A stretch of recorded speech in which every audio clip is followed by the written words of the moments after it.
কি করলো এটা আফগানিস্তান দল? এটা কোনো ক্রিকেট খেলা ভাই?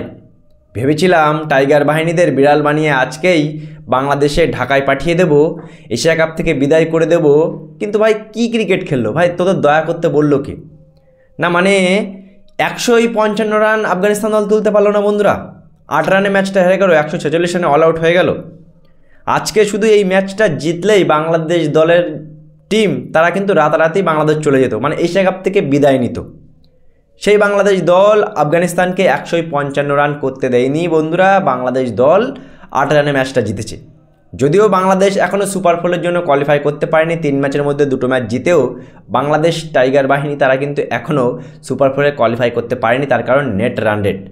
আজকে তারা আফগানিস্তানকে বড় মার্জিনে যদি হারাতে পারত তাহলে তারা কিন্তু সুপার ফোরে কোয়ালিফাই করে যেত শ্রীলঙ্কার পরে। কিন্তু বন্ধুরা বাংলাদেশ দল এখন তাকিয়ে আছে 18 তারিখে ওই ম্যাচের দিকে, যেখানে আফগানিস্তান ভার্সেস শ্রীলঙ্কার ম্যাচ হবে। শ্রীলঙ্কা তো কোয়ালিফাই করে ফেলেছে, কিন্তু আফগানিস্তান ভার্সেস শ্রীলঙ্কার ওই ম্যাচটা আফগানিস্তানকে শুধু শ্রীলঙ্কা যদি হারাতে পারে তাহলে এদিক থেকে বাংলাদেশ উঠে যাবে। আর যদি আফগানিস্তান দল শ্রীলঙ্কাকে হারিয়ে দেয় তাহলে টাইগার বাহিনী বিদায় নেবে। কি দরকার ভাই 2-4 দিন লেট করার? আজকেই ভেবেছিলাম, মানে এই ম্যাচটা তো ইজি ম্যাচ ছিল বন্ধুরা। সেই আফগানিস্তান একই ভুল বারবার করলো, যে ব্যাটিং ব্যর্থতা। যদিও বন্ধুরা সত্যি কথা বলতে পাকামতো অনেক হলো, কিন্তু ক্রেডিট দিতে যাবে বাংলাদেশের বলার নাসুম আহমেদকে। যেমন করে পাওয়ার প্লেতে 2টো উইকেট নিয়ে আফগানিস্তানের ব্যাটসম্যানদের পুরো আটকিয়ে রেখেছিল। তারপরে আমরা ডেথ ওভারে দেখতে পেলাম যে নাসুম আর মোস্তাফিজুরের জুটি মিলে কিন্তু ডেথ ওভারে 16 থেকে 20 ওভারে পর্যন্ত বাংলাদেশ ব্রিলিয়ান্ট বল করেছে। বিশেষ করে 19 নম্বর ওভারে মোস্তাফিজুর রহমান রাশিদ খানকে যে আউট করলো, ওইটাই কিন্তু টার্নিং পয়েন্ট হলো। বাংলাদেশ দল এখনও এশিয়া কাপে বেঁচে আছে।